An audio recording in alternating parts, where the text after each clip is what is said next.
Ça va être Finesse Fantastique. Finesse Fantastique, c'est une saga qui a été créée par Luciole, qui a été commencée en 2009 et terminée en 2013. Comme son nom ne l'indique pas du tout, c'est une parodie de Final Fantasy. Historiquement, les parodies de Final Fantasy en saga MP3, beaucoup de gens ont essayé d'en faire, très peu de gens ont dépassé le premier épisode, encore moins de personnes ont terminé leur saga.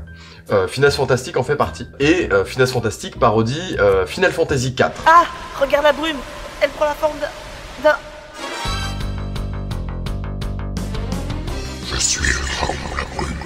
Je ne vous laisserai pas avec le moi. Finesse Fantastique, ça s'est déroulé dans une période un peu particulière, un instant charnière entre la foison de parodies de jeux vidéo, beaucoup de séries ou de films, et un moment où les créateurs et créatrices de saga MP3 ont décidé de faire plus des scénarios originaux, et Finesse Fantastique a réussi à être une parodie au long cours. Ça a un peu tué le game des parodies de jeux vidéo, et principalement de Final Fantasy. Toutes les autres sagas qui voulaient parodier Final Fantasy derrière ont été comparées beaucoup à Finesse Fantastique, parce que c'était qualitatif, c'était bien joué, ça tombait moins dans les facilités qu'on avait pu souligner par exemple de Final Fantasy, et après ça c'était un peu plus mal vu de balancer comme ça 2 épisodes d'une parodie de Final Fantasy qui tombe dans des travers sexistes, homophobes, un peu racistes souvent. Du coup, merci Luciole d'avoir fait d'avoir pris ta barge et d'avoir traversé ce Styx-là. Merci.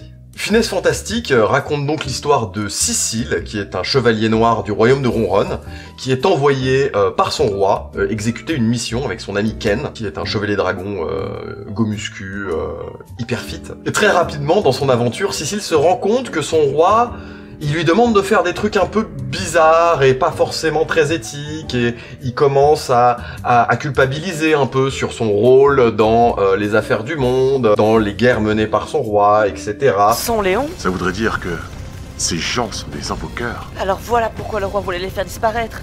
Mais alors, le Léon qu'on a climatisé, c'était... Vous avez tué le Léon de maman? Comment avez-vous pu? Cécile, nous devons partir. Il va rencontrer d'autres personnages et se constituer un groupe. Tiens, il y a un moine qui se tape avec ses poings. Tiens, il y a un ingénieur. Tiens, il y a une invocatrice.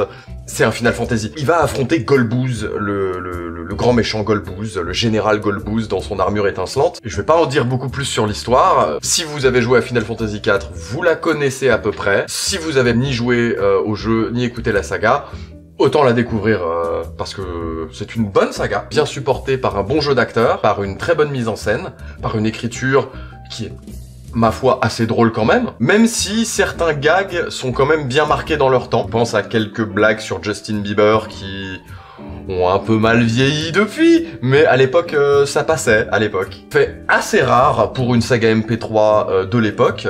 La majorité des personnages féminins sont incarnés par des actrices, ce qui est assez bénéfique pour Final Fantasy IV, qui compte quand même plusieurs personnages féminins importants. Avis donc aux gens qui n'ont jamais joué à Final Fantasy IV, vous pouvez écouter la saga sans avoir joué au jeu, parce que tout est amené au fur et à mesure des épisodes. Toutes les implications importantes pour le scénario de la saga sont bien explicitées, et les éléments du jeu qui ne sont pas dans la saga ne manquent pas à l'histoire. Je recommande chaudement Finesse Fantastique, c'est une des meilleures sagas parodiant Final Fantasy, et une des seules qui est arrivée à son terme, ce qui est un exploit en soi.